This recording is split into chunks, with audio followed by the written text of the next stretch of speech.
जरूरी है दिल्ली में आदरणीय प्रधानमंत्री नरेंद्र मोदी जी की सोच वाली सरकार का बनना। दिल्ली को भ्रष्टाचार से मुक्त करने के लिए और विकास की राह तीव्र गति से आगे लेकर जाने के लिए वोट डालने के लिए निकलना चाहिए कि अगर हम इन लोगों ने पिछले 10 सालों में घोटाले करने के अलावा किया क्या। दिल्ली विधानसभा के चुनाव को लेकर करके बहुत सारी चीजें हुई है। यानी 5 फरवरी को जो चुनाव हुआ है यानी कल के दिन, उसका कहीं न कहीं बहुत कुछ असर देखने को मिल रहा है और दिल्ली की जनता ने अलग अलग अपनी बातें रखी है और पहले करते रहे, कुछ नहीं दिया, अभी पता देखते कौन सा आ रही है कि बहुत सारे जो एग्जिट पोल है जो वो अपने रिजल्ट जारी करते हैं और उस रिजल्ट को देख कर करके लगता है कि अब बहुत कुछ ऐसा होने वाला है, बहुत कुछ ऐसा चमत्कारिक घटनाएं होने वाला है जिसको लेकर करके अभी कहीं ना कहीं असमंजस में पड़ा है।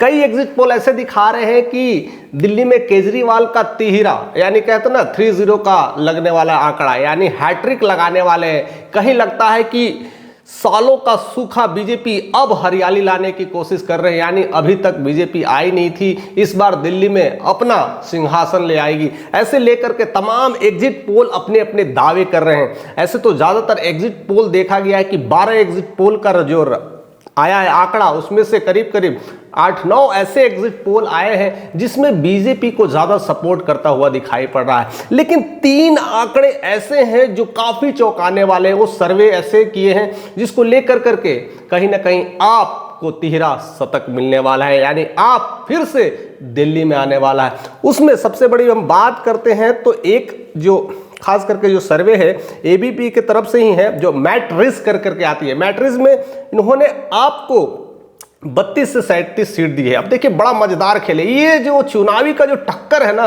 वो बहुत कुछ ऐसा कर देता है कि अब क्या होगा, दिल की धड़कनें रोक देता है। और शायद मैट्रिक्स ने इस तरह का एग्जिट पोल दे करके कहीं ना कहीं कांटे की टक्कर दे दिया है। उन्होंने आपको 32 से 37 दिया है, कांग्रेस तो बीजेपी को 35 से 40 दिया और कांग्रेस को 0 से 1 सीटें, यानी 12 सीट में अगर देखा जाए 12 एग्जिट पोल में तो कांग्रेस को 1 सीट ही दिया गया है, किसी ने तो वो भी नहीं दिया है। यानी देखा जाए तो कांग्रेस का पूरी तरह से पत्ता दिल्ली में साफ दिखाई देता हुआ है, यानी कांग्रेस कुछ भी नहीं कर पा रही, 1 सीट के लिए भी तरस रही है।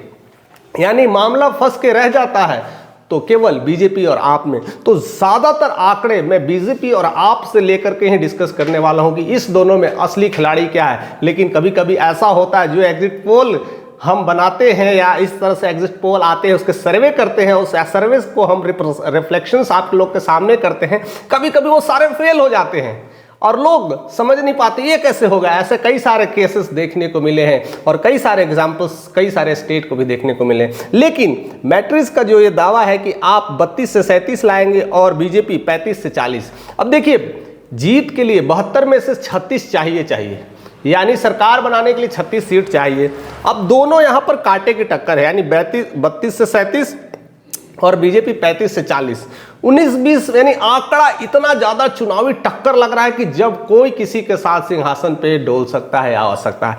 लेकिन जब हम उसको बाद अगर हम देखते हैं, जैसे एबीपी न्यूज का एक और है वी प्रिसाइज कर करके जो दिया है वह काफी अलग डेटा करता है और जिसमें दिखने लगा है कि आप ज्यादा लीडिंग में आए हैं, यानी आपको 40 से 52 सीटें दिया है और बीजेपी की बात करें तो 18 से 30 सीटें दिया है। यहां पर पूरी तरह से हैट्रिक लगाते हुए आप दिख रही है, यानी आपकी विनिंग पोल पूरी तरह से खंबे की तरह खड़ी है, यानी दिल्ली में अब अड़ी है। अब देखते हैं कि क्या क्या होने वाला है, माजरा क्या क्या होने वाला है। बट ये कानूनी दांव पेच एग्जिट पोल बहुत कुछ चौंका देने वाली है। कई लोग खुश तो कई लोग अस्त व्यस्त, सब कुछ दिख रहा है, यानी सबकी नजर कहीं ना कहीं अब दिल्ली में होने वाले रिजल्ट पे पड़ी है। बस महज 2 दिन बाद की बात है। लेकिन 2 दिन से पहले ये जो तमाम पोले आ रही है, क्या क्या बयान कर दे रही है, उसको देख करके तो दिल हिल जा रहा है। उसके बाद जो एक और नतीजे आती है वह आती है कर करके माइंड ब्रिंग कर करके, एक अपने में बहुत बड़ा सर्वे है और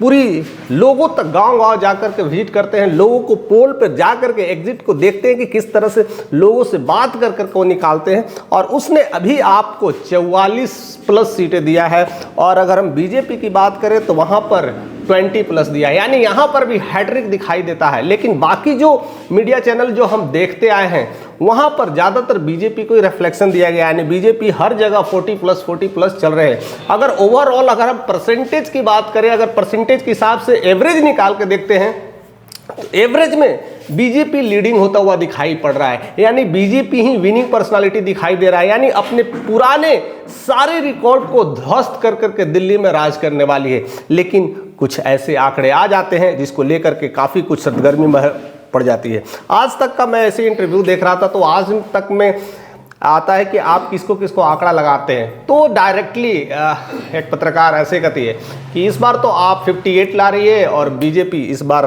12 से ज़्यादा नहीं ला पाएगी, यानी अब मामला बहुत कुछ अब उधर जा रहा है। लेकिन देखिए कि अभी जो आंकड़े आ रहे हैं इसमें कहीं ना कहीं अब बीजेपी थोड़ी बहुत अच्छी सेंध मारते हुए दिखाई दे रही है, यानी पिछले बार 68 सीट आप ले आई थी, मैंने बीजेपी कुछ नहीं, दो तीन सीटों पर ही सिमट के रह गई थी। अगर इस बार अगर 10-20+ भी आती है तो एक कहते हैं कि बड़ी जीत की तरफ अग्रसर हो रही है। लेकिन फिलहाल जीत तो जीत होती है, यानी जीत की ही सबसे ज़्यादा गुहार आती है, यानी आपको केवल 36 सीट ही चाहिए। देखिए पिछले बार 68 सीट लाई थी, तो 68 में से कितनों काटा काटी में होगा, तो हमें लगता है कि 36 का आंकड़ा वो लीड कर ही जाएगी, ऐसा तो अनुमान लगाया जाता है।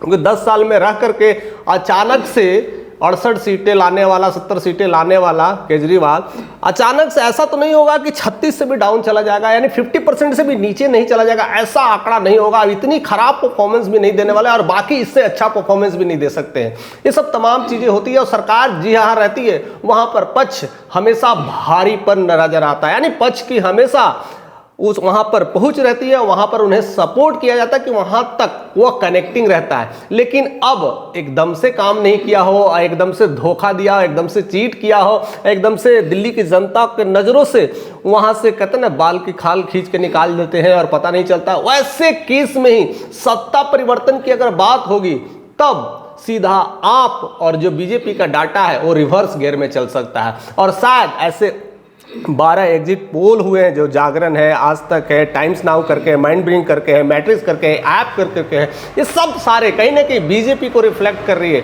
लेकिन बस 2 दिन की बात है, लेकिन इस तमाम आंकड़ों से जो मेरा जो व्यू पॉइंट निकल करके आता है, जो मैं इस प्रोस्पेक्टिव को देखता हूँ, जिस तरह से आज आपको मैंने देखा है, बाकी कैंडिडेट को देखा है, और कहीं ना कहीं अगर देखा जाए तो विपक्ष में भी बीजेपी के भी जो कैंडिडेट है तो काफ़ी एकदम एक दूसरे के प्लस क्लोज कंटेंट्स इस पर रखा हुआ है, यानी आपसी जो चुनाव होगी एकदम कांटेदार होगी। तो कांटेदार के चुनाव में बहुत कम होता है मार्जिन की 19-20 में चीज़ें आ पाए, और इतना नहीं होगा कि 68 से सीधा 36 से भी नीचे चले आ जाए, यानी 20 से नीचे चले आ जाए, तो काफ़ी एकदम अलग किस्म का माहौल है एकदम। अगर होगा तो पूरी तरह से सत्ता परिवर्तन हो जाएगा, नहीं तो तीसरी बार हैट्रिक लगा करके केजरीवाल अपना दिल्ली की सत्ता पर आने वाले। फिलहाल आप उनके बारे में क्या सोचते हैं, आप उनके बारे में कैसी राजनीति है और कैसा सोच रखते हैं, किस तरह की परिवर्तन रखते हैं और क्या क्या होने वाला है, वो सब चीज़ें आप हमारे तक शेयर कर सकते हैं। और क्या क्या आंकड़े हो सकते हैं, क्या